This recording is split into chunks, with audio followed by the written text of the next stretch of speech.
Get this and get it straight. Crime is a sucker's road, and those who travel it wind up in the gut of the prison of the grave. There's no other end, but they never learn.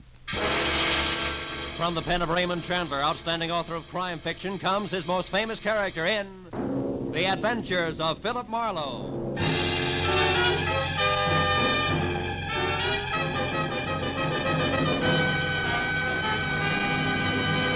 Now, with Gerald Moore starred as Philip Marlowe, we bring you tonight's exciting story, The Soft Spot.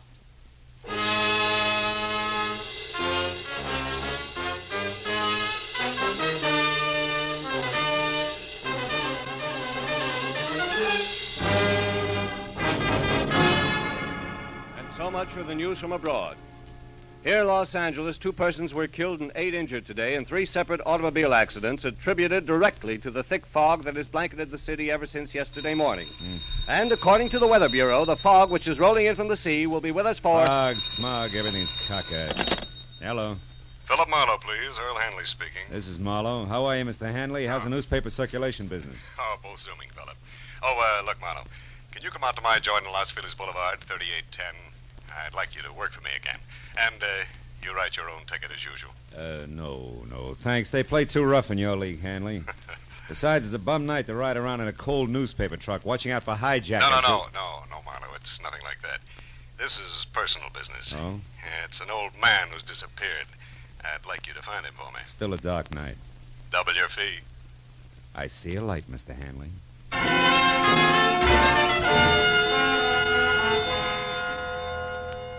Outside, the city was wrapped up tight in the kind of wet, ceiling zero fog that leaves you feeling damp and all alone. Hanley's joint on Los Feliz was an old English stone mansion. Sprawling, smothered in ivy, and about as cozy and come hither as a scream in the night. Inside, I followed an aging, round-shouldered butler whose footsteps didn't make any noise along the type of high, wide, and ice-cold furnished corridor you find only in museums. When we finally arrived at Hanley's study, however, things changed. It was a small room with bright lights, heat, and a desk cluttered with friendly bric-a-brac. Hanley himself was standing against the far wall, and for a moment, the contrast was jarring because the self-made man in shirt sleeves, built like a boxcar and chewing on a cold cigar, didn't at all match the collection of stiff family photos, 1890 style, that hung on the wall behind him. What is it, Marlowe? Hard to find the family resemblance? From here. Your folks, Mr. Hanley? Yeah. Oh. Left to right. My mother, she passed on a year ago, me as a kid. My father, a lush, and my grandfather. He claimed to have killed more Indians than ever existed. All born and raised in a lot of nothing named Walker Falls. Wow. Couldn't hold you, huh? Couldn't bring me back either, even when Ma died. I was only a little tyke when I ran away, Marlowe. Couldn't stand my grandfather even then. Nothing but a rod and a bottle. Bad combo. How about your father? Oh, I wrote a few nice words to him when Sister wrote me that Ma died. And I sent a fat check for flowers and a tombstone, but he never answered. Probably drank the dough up. He never could save a buck on his own, they tell me. Anyhow, enough of letting our hair down now, Marlowe. Let's get on to business. Sit down. Oh, thanks, sure. You said someone disappeared, Mr. Hanley, an old man? Yeah, it was a gardener here, Marlowe. Name's Cooper, John Cooper. He's 60, 65 maybe, tall and skinny. Yeah, he got a fringe of curly hair around his ears. The rest is strictly cue ball. Yeah, he shoved off yesterday. With what, Hanley? Yeah, you catch on fast, Phil. Yeah, you know, it's my trade. Yeah. Well, the stuff don't amount to too much. Half a dozen fancy silver drinking glasses, those... Goblets? No, goblets, yeah goblets. Worth about 100 apiece, nothing that'll dent me. Also, I'm insured, of course. Well, then the goblets mean something else. They do. Let's call them a present from a lady. All right, let's. I want them back, Marlowe. Why me? Why not the insurance company or the law? No. Hmm? No, that I don't want. And if you laugh when I tell you the reason, I'm going to punch you right square in the nose. Have some scotch. No, thanks. Go ahead. Well, drink alone, then, if you don't mind. I don't mind. Yeah, it's this old Duck Cooper, you know. I feel sorry for him. Yeah, he came in here one day last week, hat in hand, looking beat as an alley cat. So I gave him a job helping one of the gardeners, but I was on to him right from the start. What does that mean? He was a gardener like I'm a ballet dancer. Oh. Yeah, I could tell. And from there on, it got worse. First couple of days, he watched me and everybody else around here pop-eyed as a shoplifter loose in Tiffany's. But you didn't fire him. No. Now, I figured a few square meals, some sleep, a little dough in his pocket would calm him down. So I just put a new master padlock in my trophy room and let it go with it. That was your mistake, huh? Yeah. But just so you don't think I'm losing my marbles, Phil, I better tell you about another mistake. But gonna have to make this short. Dinner guest shut out. Another mistake? Mm-hmm. Yeah, 15 years ago, Phil, I was in a spot just like this Cooper. Yeah, I was broke, hungry, mad at the world, and in a position to do the wrong thing. I did, and I got caught. The boss understood, read me the riot act, and let me go. And today it's my turn. Want to laugh? Not very much. Tell me, what have you got for me to go on? Oh, thin air. But you're good, Marlowe. You'll make out. Thanks. Name and description already gave you that. All right, here's the rest of it, according to the servants. One, he lived somewheres around Skid Row. Two, he never touched anything that kicked harder than ginger ale. And that he went for in a big way. Three, he had a buddy in his neighborhood who was teaching him how to whittle. Make stuff, carving wood. Yeah, I know. And that's it, huh? Well, that, plus the fact that he smoked these pint-sized cigars, we found a pack of them in the overalls he wore. Here they are. They're called Aces Up, made in a downtown L.A. shop, also on Skid Row. Oh, the address is in the box there. Could help. Could. Well, see what I can do, Mr. Hanley. Okay, Marlowe. Call me as soon as you get close, will you? Sure. Oh, and, Marlowe. Yeah? I want those goblets pretty bad, but take care of the old man, will you? I know what you mean. Yeah. Also, Hanley, I think it's a pretty decent thing that Yeah, you'll have to excuse me, Marlowe. I got to change for my guess. Talk to you, huh?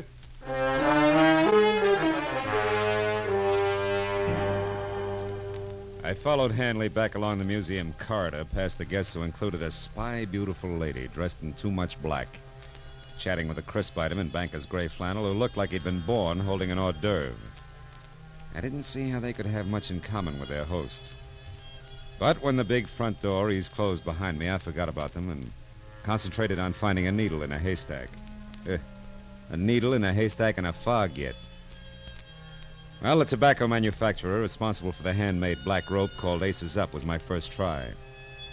His shop was a 2x4 dirty glass storefront labeled H. Andrade in dry, peeling gold foil that flaked off when I opened and closed the front door. And what had to be the proprietor was alone, rolling cigars on a rickety table that was stacked high with damp, dark tobacco leaves. He didn't look up when I described the man I was after. Asked if he'd seen him. A moment later, when he did turn his head my way to answer, I realized why. I am sorry, senor. I don't see nobody. I am blind. Fine start, huh?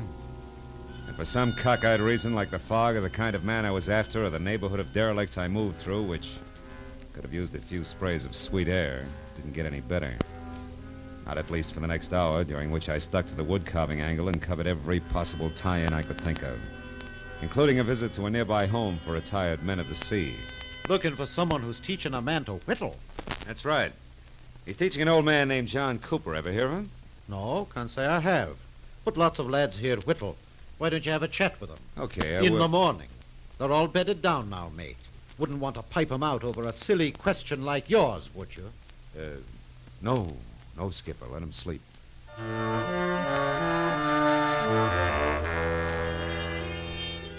Right there, the whittling went the way of Aces Up cigars, and I turned to my last hope.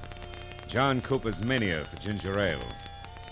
However, asking about that in the cheap, noisy bars that dotted Main Street was even a sillier question. And it gave all the local comics their big break. Finally, Straight ginger ale, you say, huh? Now, let me see. I get so many orders for it, you know. It could have been the time Carrie Nation stopped in, or was it the night some joker who was eating pig's knuckles called for a finger bowl? now look, Bright Eyes. Let's work a little less on the gags and a little more on... Hey, see that guy over there in the corner booth, the little fellow whittling on that stick? You know him? Come on. Here's 5 for your trouble. Who is he? The name is Skeeter. Been doing his drinking and wood chopping here for 5 years. Is he always alone? Not always. Sometimes he has a buddy with him. Lately, an old bald he's trying to teach how to cut them poles. Oh. A guy who never orders nothing at all, so don't get What started. does Skeeter drink? Skeeter? Yeah. Why, he always has bourbon in... Yeah, bourbon and ginger ale. Uh-huh. The guy you want must drink Skeeter's Chasers, huh? That figures, thanks. Well, don't mention it, Screwball. A profitable pleasure. Only with thine eyes. Making me nervous. What is it, mister? Lose something? Sort of. John Cooper. Oh. Have you seen him, Skeeter?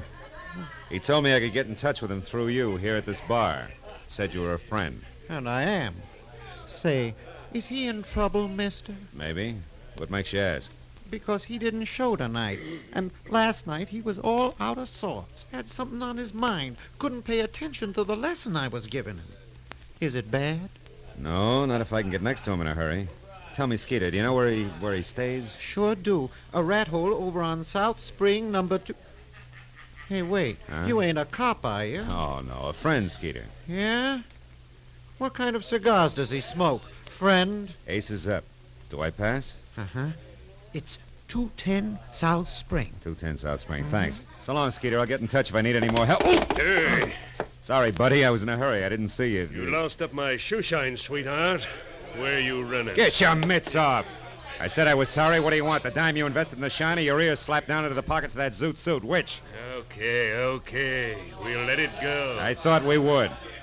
So long again, Skeeter, and thanks.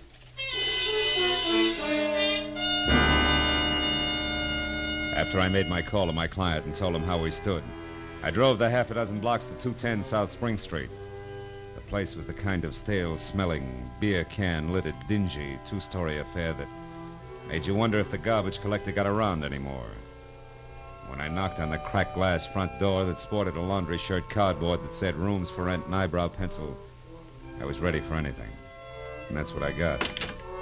Puffy red eyes, bad teeth, smell of cheap gin, all in a cold cream, shiny face that was half hidden by enough bleached blonde hair to stuff an ottoman. Hey, handsome, I can catch my death of cold here. What's up? You the landlady? No, she passed out, but I was drinking with her, so I'll do. What do you want? An old man named John Cooper. Is he in? The skinny duffer? Mm-hmm. Yeah, I guess so. I seen him earlier. It's that door back there, the one on the right. Hey! Hey, Chalky! What do you want back there? Where you going? What's the use? This way, mister. Hey, was that Cooper's room the fella just came out of, last on the right? Yeah, that's it. That louse probably swiped your friend's bottle. He's the kind. Empty. Too bad. You know, he drinks you under the table and then takes what's left. Which in this case would be ginger ale. Cooper doesn't drink. Yeah? Oh, what do you know about that? Hey! Hey, you got company? Hey, Cooper! Lights on. Try the knob, huh? Hey, you're kind of anxious. Yeah. It's your game, mister. He doesn't drink, huh? What do you call that spread eagle position on the floor? Napping? No. Not with that knife in his chest. Huh? I call that murder.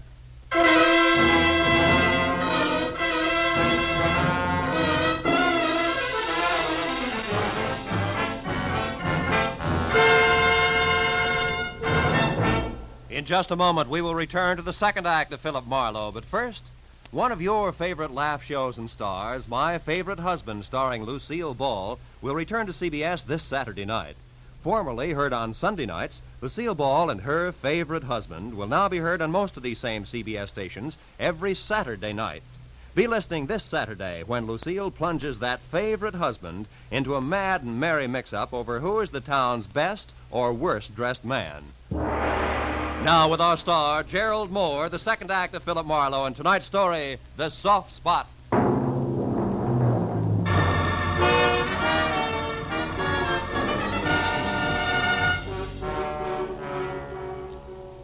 The old man's body was rumpled in death like a discarded bundle of rags, loosely pinned at the center with a knife that had killed him.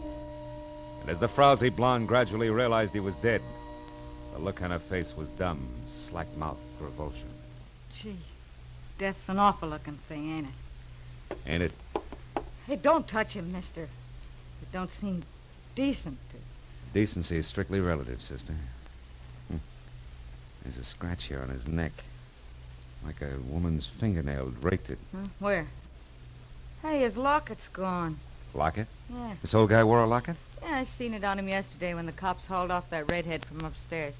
This old guy was shaving, and he came out in the hall without his shirt on to watch, and I seen the locket around his neck. What did it look like? It was a little square one on a gold chain. Now it ain't there. Ripped off and in a hurry. That much old gold's not worth murder, even in this backwash. Baby, what do you use for closets? Closets? Are you kidding? In this dump, you hang your stuff on the plumbing and like it.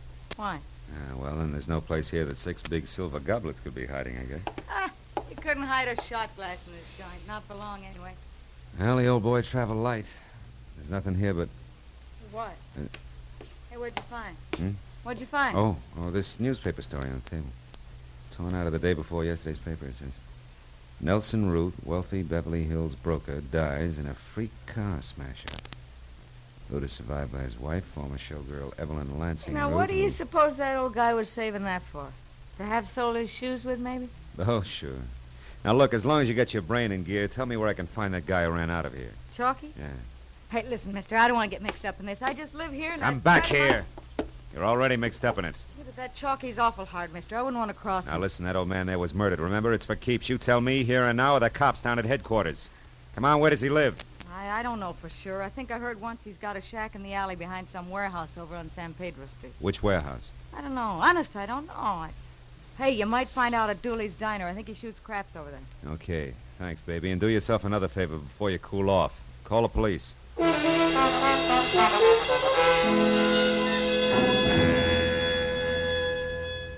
It took a solid hour of devious back alley trails before I finally broke down the intimidated loyalty of the Skid Row Brotherhood with a well-placed $10 bill and got a bona fide lead. In the thick fog that crawled along the alley, Chalky's shack had all the welcome home look of a wet gutter. It was wedged in under the hulking concrete base of an overpass like dirt under a giant fingernail.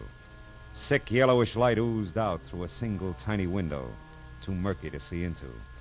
So I did the next best thing and hoped that he was alone inside. Who's there? Who is it?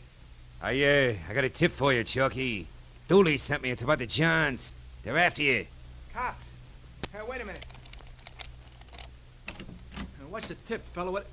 Hey, where are you? Right here, Chalky! Now stay where you are, Buster. I'll kick your head off. Hey, what's the idea? I want fast answers, Chalky. Nice straight ones. Why'd you knife the old guy tonight? Knife the old... Hey, who are you? What's the idea? I want answers, not questions, Chalky. Why'd you do it? I didn't kill him. I never used the shiv.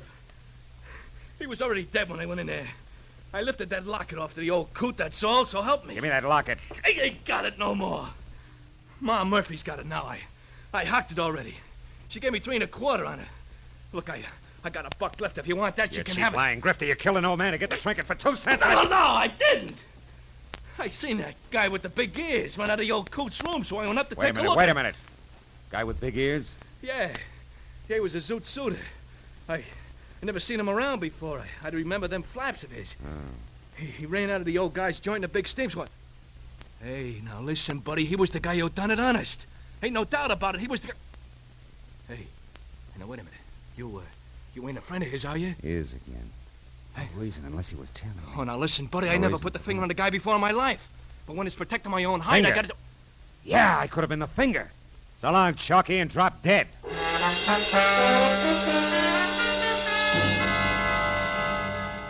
It was still foggy outside, but my own personal fog began to lift. Big Ears must have been tailing me, overheard me on the phone, and got to the old man first. But why? Why the clipping that old man Cooper had about Nelson Root's accident? Nelson Root survived by a widow. A widow? Holy smoke!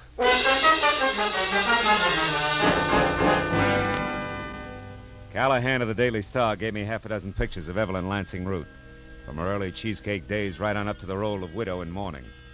There was no doubt left. She was the lady in black, one of my client's dinner guests. By the time I'd driven through the fog out to Los Feliz again and up to Hanley's sprawled-out house, I'd lined the whole business up to where it made a twisted kind of sense. There was nothing left to do but nub it in his lap. I'd found him in his study. Well, what's wrong, Marlowe? Maybe you better tell me. Tell you what. Did you find Cooper or didn't you? Sure. I found him. I found him dead. What? The old man is dead. You know perfectly well he's dead. Come on, Marlowe. Sit down. Have a drink. You'll beat. No, thanks. I've covered a lot of ground tonight, most of it pretty slimy. Led me in a big circle that started here and ends here, and now it's late.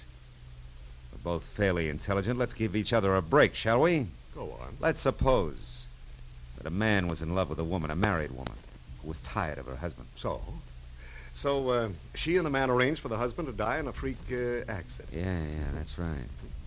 And let's suppose a strange old geezer overheard them plan it and then disappeared. Oh, that's rough. I imagine they'd have to find him and shut him up, wouldn't they? Or he'd blackmail him to death. Possibly. And how do you suppose they'd go about that, Hanley? Hire a private detective, maybe? Give him a song and a dance about a theft, a trumped-up story about some missing silver goblets, maybe? Maybe. Only, he'd be much too reputable to do their killing. Yeah, so they'd hire a professional killer, one with big ears, to follow the detective. And when the old man was located, the killer would step in and go to work with a knife. And then vanish completely, because he'd be a good professional man. Well, Hanley? Well, Marlowe? Oh, yes, that's a great yarn. Yeah, but a little fantastic, isn't it? Yeah, utterly. Oh, good boy. That's the way I figured. Too weird to take seriously. Only I'm going to make it stick. Yeah? Marlowe, you try to embarrass me with a crackpot theory like that, and I'll make you the laughing stock of this state, do you hear? I'll have you hooted right out of the business. Because you don't have one shred of proof, Marlowe, and you'll never be able to get one. And what's more, you know it, don't you? Don't Get your hands off me, Hanley. Oh, come on, Phil. Come on. Let's have that drink now, and then you go on home and forget all about this, huh? Shall we? Oh, after all, the old jerk was just a skid row drifter. He didn't belong any place. Who'll ever miss him? He was nobody, Phil. Get it? Mr. Nobody. He's no loss, so let's just forget it. Marlowe, wait a minute. Marlowe, come back here. I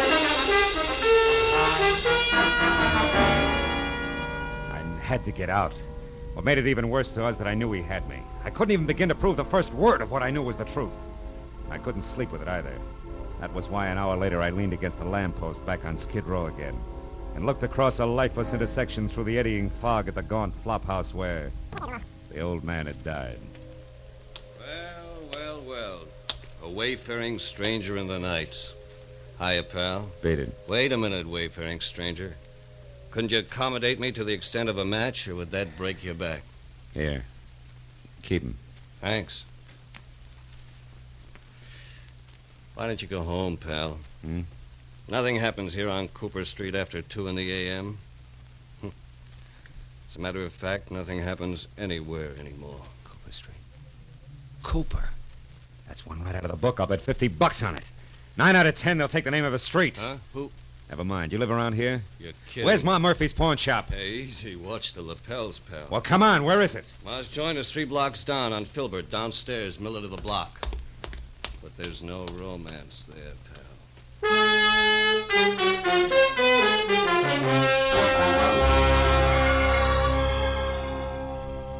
I still got the good notion to call the cops. The idea. Getting me out of a warm bed in the middle of the night to give you a look at a cheap little locket. And all on a dizzy hunch, you said. Yeah, a wild one. You know the locket I mean, Ma. Come on, trot it out. That'll do you no good anyway, sonny. Can't sell it to you for 30 days yet. The law, you know. Yeah, sure. But you've been winking at the law so long, you're blind in one eye, Ma. Is that so? Well, here you are. Say, is it hot, sonny? I'll know in a minute. It's the inside I want to see if it's... Oh. What is it, sonny?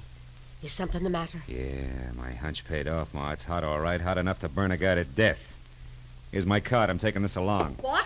Now, well, hold on a minute, you. Hey, stop. I'll call the cops. Don't bother, honey. I'll call him myself.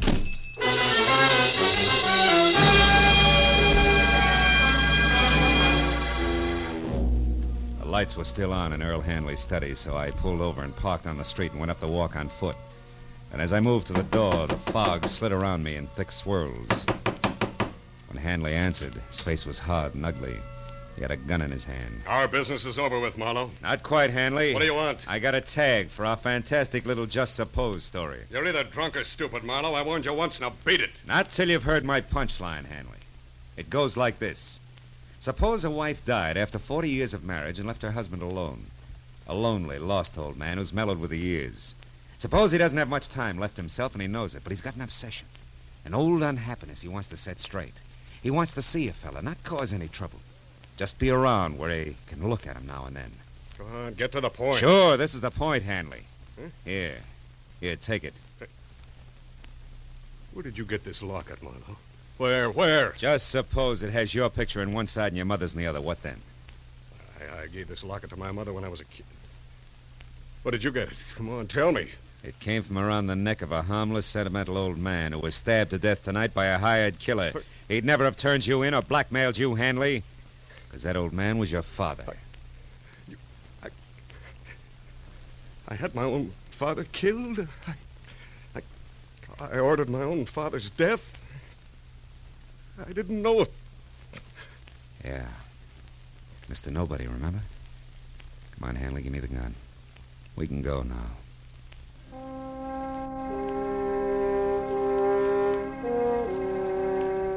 Hanley went quietly. All the way, he kept the little locket clenched in his fist. But as I led him up the stairs at police headquarters, he broke loose long enough to shatter both his hands against the marble pillar. He wound up in a straitjacket. But it didn't matter much because when they picked up Evelyn Root, the lady in too much black, she filled in the rest of the story, including a lead to Big Ears. When it was over and I was sitting outside in my car alone in the fog that pressed close against the windows, I could see nothing of the city.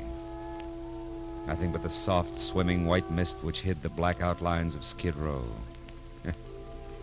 Funny thing, you know. Some people can get out of Skid Row, but Skid Row will never get out of some people.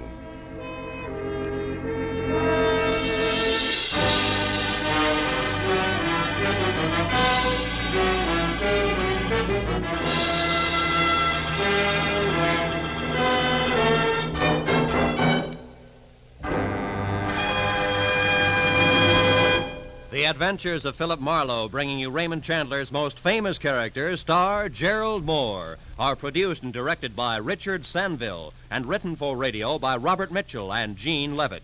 Featured in the cast were Bill Boucher, Vivi Janis, Verna Felton, Edgar Barrier, Peter Leeds, Nestor Paiva, and Paul Dubov. The special music is composed and conducted by Richard Arant. Be sure and be with us again next week when Philip Marlowe says... This time there were 5 masks. One for greed, one for cowardice, one for cruelty, and one for deceit. And they all covered a murder. But it was the 5th mask that really counted, because it uncovered the killer.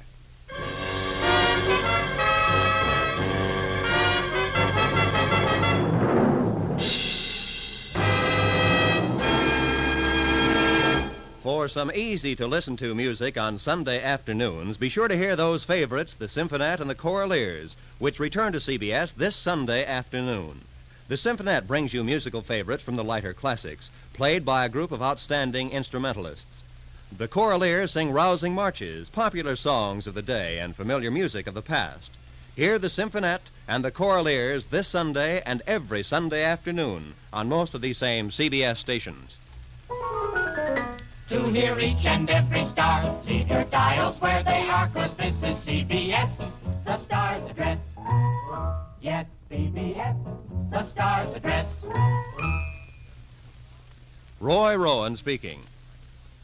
This is CBS, where next week you will hear Philip Marlowe an hour and a half later Eastern Daylight Saving Time on the Columbia Broadcasting System.